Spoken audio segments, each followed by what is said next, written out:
ईर्ष्या देवरानी का सुरभि के देवर की शादी थी। भागदौड़ करके वह सब रिश्तेदारों की आवभगत में लगी हुई थी। उसकी सासू माँ थी नहीं। घर में सिर्फ उसके ससुर, पति और देवर ही थे। सब लोग सुरभि को बहुत मानते थे और उसे अपनी पलकों पर बिठाकर रखते थे। सुरभि भी सबका बहुत मान सम्मान करती थी।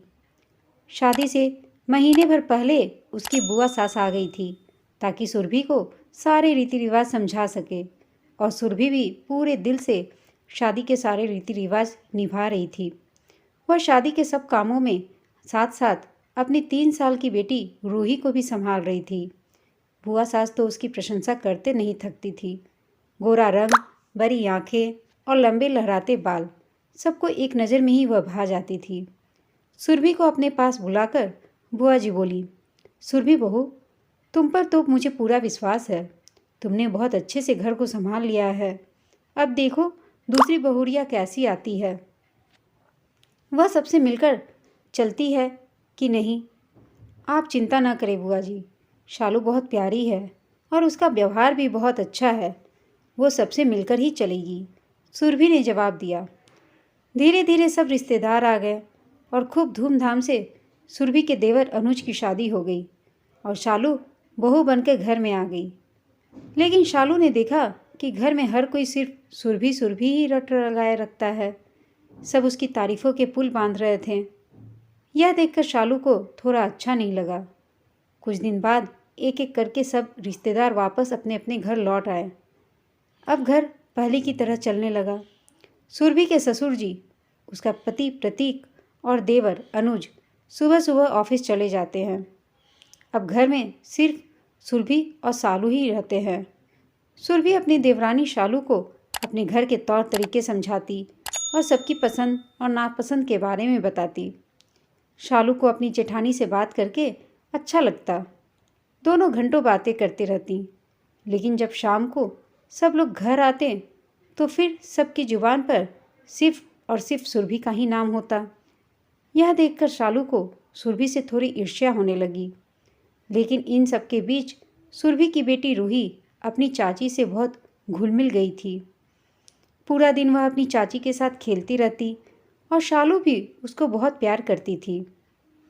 फिर एक दिन शालू ने घर में सबको खुशखबरी दी। इस दौरान सुरभि ने उसका खूब अच्छे से ख्याल रखा और नियत समय पर शालू ने एक प्यारी सी बेटी को जन्म दिया।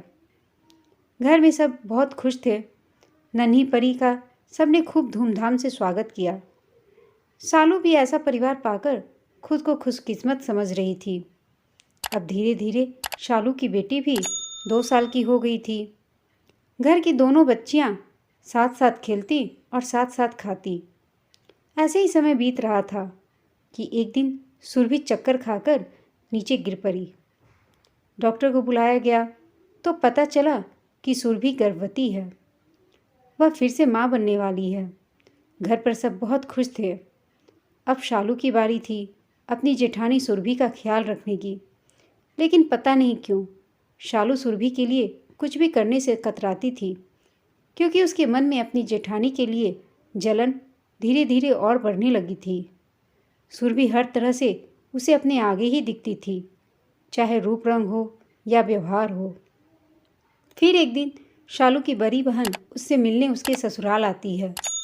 दोनों बहनें कमरे में बैठकर बातें कर रही थीं।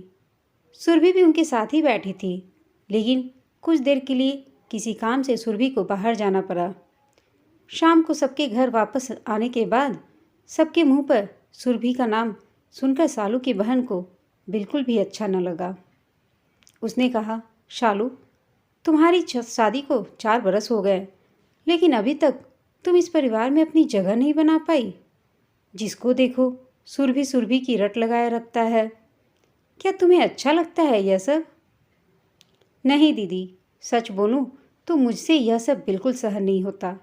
मुझे सुरभि भाभी से जलन होने लगी है। मैं देखती हूँ बिना मेकअप के भी वह बहुत सुंदर दिखती है और हर कोई सिर्फ उन्हें ही प्यार करता है। मेरा नाम तो कोई लेता भी नहीं। सही कहा शालू, मैं भी यह सब देख रही हूँ। तुम्हें कुछ करना चाहिए। हाँ दीदी, और अब एक और चिंता मुझे यह हो रही है कि अगर सुरभि भाभी ने इस बार बेटे को जन्म दे दिया तो घर में उनकी अहमियत और बढ़ जाएगी और मेरी रही सही अहमियत भी खत्म हो जाएगी। सुरभि भाभी जब हंसते मुस्कुराते बात करती हैं तो मैं अंदर तक जल भुन जाती हूँ। मैं क्या करूँ, कुछ समझ में नहीं आ रहा। कुछ नहीं, तुम सिर्फ इतना करो कि सबके मुंह पर सुरभि की जगह तुम्हारा नाम आ जाए, शालू की बहन ने सुझाव दिया। शालू को सलाह देकर उसकी दीदी वापस लौट गई। अब शालू ने धीरे धीरे सुरभि से बात करना बंद कर दिया। सुरभि ने वजह जाननी चाहिए। तभी शालू कहने लगी, मेरा मन नहीं करता दीदी आपसे बात करने का। इस घर में तो सिर्फ आपकी ही चलती है, मेरी कोई जगह ही नहीं है और ना ही आपने मुझे वह जगह आज तक बनाने दी है। सभी लोग आप ही का नाम रटते रहते हैं सुबह शाम। यह सुनकर सुरभि हैरान रह गई। उसे नहीं पता था कि उसकी देवरानी के दिल में उसके लिए इतना कुछ भरा है। फिर भी वह चुप रही। सोचा समय के साथ साथ सब ठीक हो जाएगा। लेकिन अब तो बात बात पर शालू अपनी जेठानी को उल्टी सीधे बातें सुनाने लगी। धीरे धीरे उसने अपनी बेटी रूही को भी निशाना बनाना शुरू कर दिया। अपनी बेटी को रूही से अलग रखने लगी। सुरभि को यह सब बिल्कुल अच्छा नहीं लगता, लेकिन घर की सुख शांति के लिए वह चुप ही रही। वह ज़्यादा कुछ नहीं बोल पाती थी शालू को। धीरे धीरे शालू की हिम्मत और बढ़ती गई।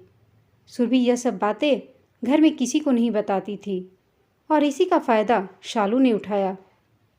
लेकिन अब दिन रात शालू को इस बात की टेंशन होने लगी कि कहीं सुरभि भाभी बेटे को जन्म ना दे, और उसकी जलन ने नफ़रत का रूप ले लिया।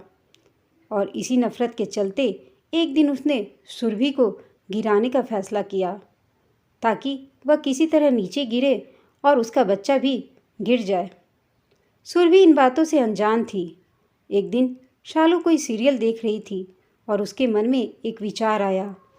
जैसे ही उसकी जेठानी सुरभि नहाकर बाथरूम से बाहर निकलने वाली थी, उसने बाथरूम के बाहर थोड़ा सा तेल गिरा दिया ताकि सुरभि का पैर फिसल जाए और सुरभि नीचे गिर जाए। यह सब करते समय भी उसके मन में एक बार भी अपनी जेठानी की अच्छाइयाँ नहीं आईं और ना ही वह समय याद किया जब उसकी गर्भावस्था के दौरान उसकी जेठानी ने उसका कितना ख्याल रखा था। उसके दिल में तो सिर्फ अपनी जेठानी यानी सुरभि के लिए नफ़रत ही नफ़रत भरी थी। जैसे ही सुरभि नहाकर बाहर निकलने लगी, उसी दौरान उसके पति का उधर से गुजरना हुआ। सुरभि गिरने ही वाली थी कि उसके पति प्रतीक ने उसे संभाल लिया, लेकिन फिर भी सुरभि को झटका लगा और वह दर्द से चिल्लाने लगी। प्रतीक उसको लेकर तुरंत हॉस्पिटल में भागा।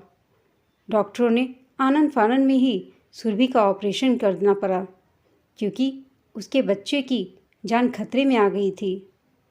घंटों की मशक्क़त के बाद सुरभि ने एक बेटे को जन्म दिया। घर पर सब बहुत खुश थे और सुरभि भी बहुत खुश थी, लेकिन अभी उसके दिल और दिमाग में कुछ और ही बातें चल रही थीं। 2 दिन बाद वह अपने बेटे को घर लेकर आई। तभी उसने जैसे ही शालू उसके पास आई, उसने शालू से कहा, मैंने तुम्हें अपनी छोटी बहन की तरह समझा, पर मुझे नहीं पता था कि तुम्हारे मन में मेरे लिए इतनी ईर्ष्या भरी है। मेरे बच्चे को गिराने की साजिश रच दी। नहीं भाभी, आपको गलतफहमी हुई है, मैंने ऐसा कुछ नहीं किया है। शालू ने अपनी नज़र चुराते हुए तुरंत जवाब दिया, तुमने जब बाथरूम के बाहर तेल बिखेरा था और उसके ऊपर जब मैं फिसली थी तो तुम वहीं दरवाजे की साइड में खड़ी थी। गिरते गिरते मैंने तुम्हारे चेहरे की वह कुटिल मुस्कान देख ली थी। तुम्हारे मन में नफ़रत इस कदर भर गई है कि तुम एक नन्ही सी जान को मारने पर तुल आई। अपनी ईर्ष्या और जलन की वजह से तुम बहुत नीचे गिर गई शालू। अब तक मैं सब सहन कर रही थी, सोचा था कि तुम सुधर जाओगी। मैं इस घर के हिस्से नहीं होने देना चाहती थी, लेकिन अब मुझे लगता है कि ऐसे रिश्तों से दूर हो जाना ही बेहतर है, जहाँ पर लोग अपने स्वार्थ और जलन के चलते एक दूसरे को अपमान करें, एक दूसरे का नुकसान पहुंचाएं। तुम अपनी नफ़रत में इतनी अंधी हो गई हो कि तुमने सब कुछ भुला दिया। अब हमारा साथ रहने का कोई मतलब नहीं है। बेहतर होगा कि हम सब दूर दूर रहें। सुरभि ने शालू को कहा।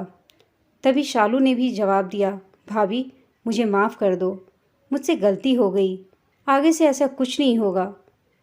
गलती नहीं, तुमने पाप किया है शालू, एक अजन्मे बच्चे को मारने का प्रयास किया है।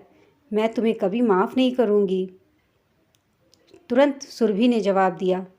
दोस्तों, कई बार ऐसा होता है कि कुछ लोगों की ईर्ष्या इस हद तक बढ़ जाती है कि वो हमारे साथ कुछ भी गलत करने में संकोच नहीं करते। ऐसे लोगों से समय रहते दूर होने में ही हमारी भलाई होती है और हमारे भलाई के साथ साथ हमारे परिवार की भलाई होती है। और एक दिन ऐसा आता है जब उन लोगों को अपनी गलती का एहसास होता है, लेकिन तब बहुत देर हो चुका होता है। दोस्तों, यह कहानी आपको कैसी लगी हमें कमेंट करके बताइएगा। साथ ही कहानी अच्छी लगी हो तो इसे लाइक, शेयर और चैनल को सब्सक्राइब अवश्य कर दीजिएगा। कहानी सुनने के लिए आप सबका धन्यवाद।